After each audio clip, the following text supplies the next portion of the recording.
जंगल वाले बाबा नमो नमः, जंगल वाले बाबा नमो नमः, जंगल वाले बाबा नमो नमः, जंगल वाले बाबा नमो नमः, जंगल वाले बाबा नमो नमः।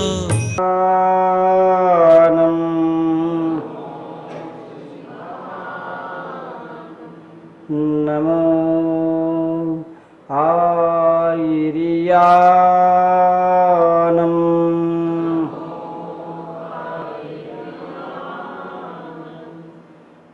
नमो वज्झायानम्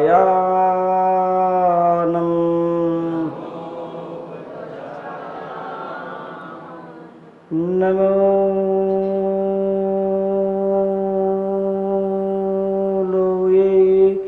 सौवे साहुरम्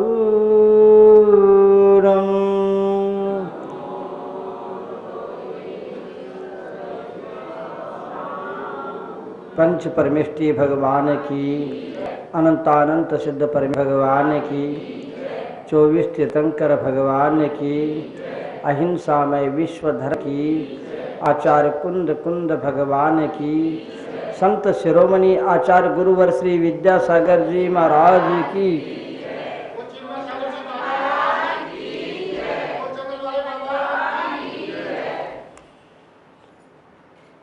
कल आप लोगों ने सुन लिया था सारा जग झूठा है, सच्चा तेरा ठिकाना है। वास्तव में संसार की असारता को देखते हैं तो भव्य भयभीत होता चला जाता है। उनके संवेग प्रशम भाव बढ़ते चले जाते हैं। वह संवेग और प्रशम भाव को धारण करके वह सम्यक दर्शन को प्राप्त कर लेता है और उसी के माध्यम से वह संयम को प्राप्त करके मोक्ष को प्राप्त कर लेता है। बिना संवेग और प्रशम भावना के हमें सम्यक दर्शन की प्राप्ति नहीं हो सकती है। प्रशम और संवेग भावना को धारण करने वाला निश्चित रूप से सम्यक दर्शन को प्राप्त कर सकता है। लेकिन मैं ये कहना चाहूँगा, वास्तव में देखते हैं संवेग किसको बोलते हैं? संसार शरीर और भोगों से विरक्ति की भावना।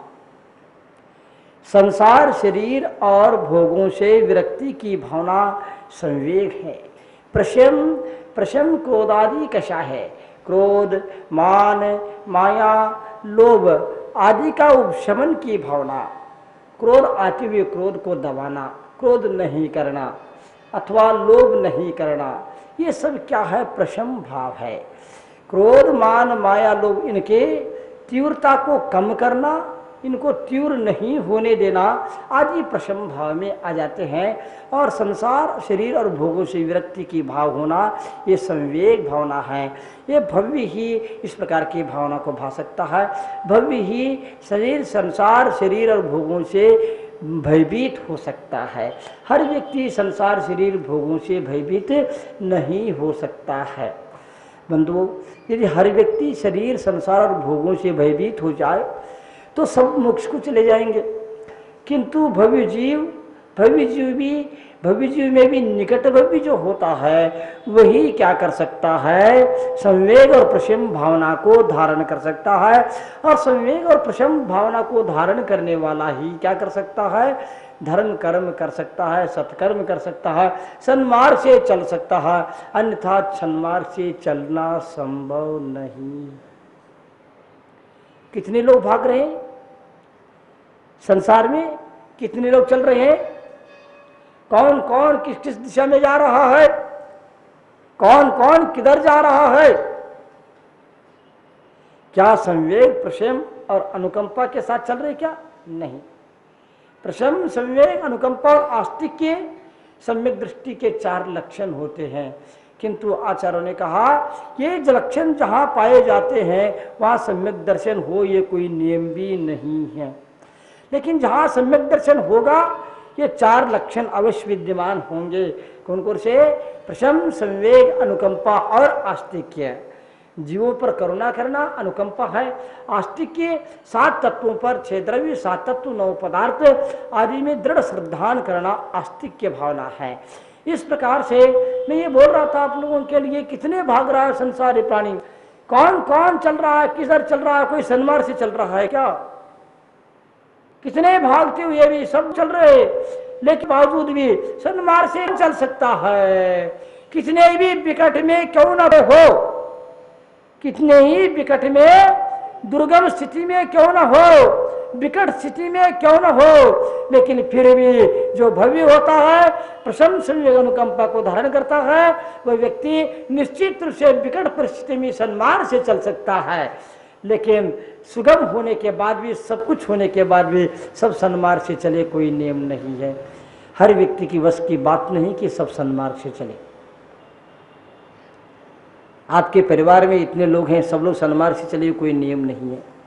आपके इतने बच्चे हैं, आपके बच्चे और नाती पोते सब सन्मार्ग से चले, कोई संभव नहीं है। सन्मार्ग से चलने वाले विरल ही होते हैं, वह भव्य और संसार से भयभीत होते हैं, इसलिए वो सन्मार्ग से चलते हैं। मैं कह रहा था, संसार क्या है? कितना सुंदर लगता है आप लोगों के लिए संसार, कितना सुंदर लगता है संसार आप लोगों के लिए। लेकिन ये संसार सुंदर क्यों लग रहा है? वो संसार सुंदर क्यों लग रहा है? किसके कारण लग रहा है? संसार अच्छा लगता है कि नहीं लगता आप लोगों के लिए? क्यों अच्छा लग रहा है? किसके कारण अच्छा लग रहा है? क्या संसार सुंदर क्यों लग रहा है, सुहावना क्यों लग रहा है? संसार में संसारी प्राणी रास्ता पछता क्यों जा रहा है? इसका है कि आचार्यों ने कहा है, संसार में क्रोध मान माया लोभ चार कषाय और चार संज्ञाएं हैं। कौन कौन सी संज्ञाएं? आहार संज्ञा, भय संज्ञा, मैथुन संज्ञा और परिग्रह संज्ञा।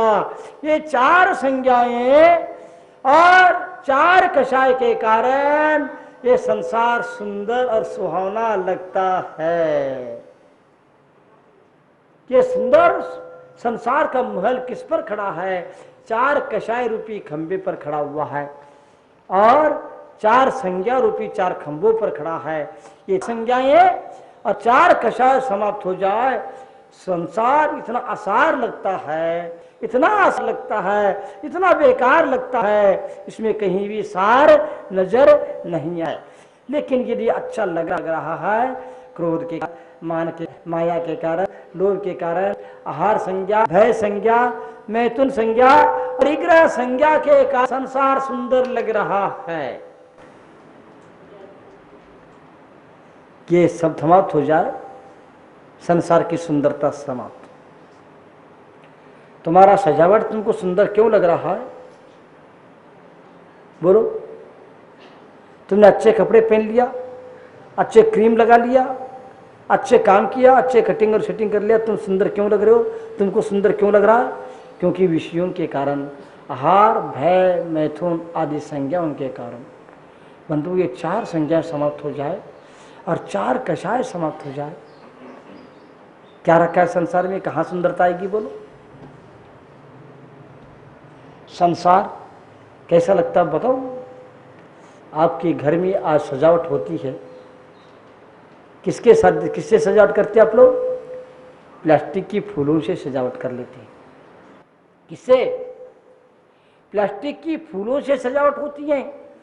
इसी प्रकार संसार भी एक सुंदर सुहावना गुलदस्ता के समान है। संसार क्या है?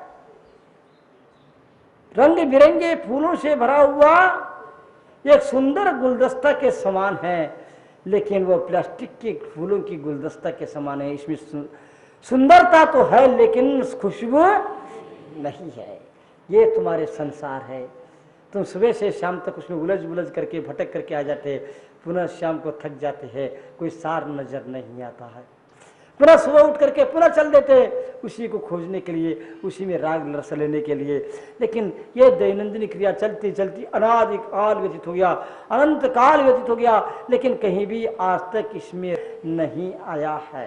जंगल वाले बाबा नमो नमः, जंगल वाले बाबा नमो नमः, जंगल वाले बाबा नमो नमः, जंगल वाले बाबा नमो नमः, जंगल वाले बाबा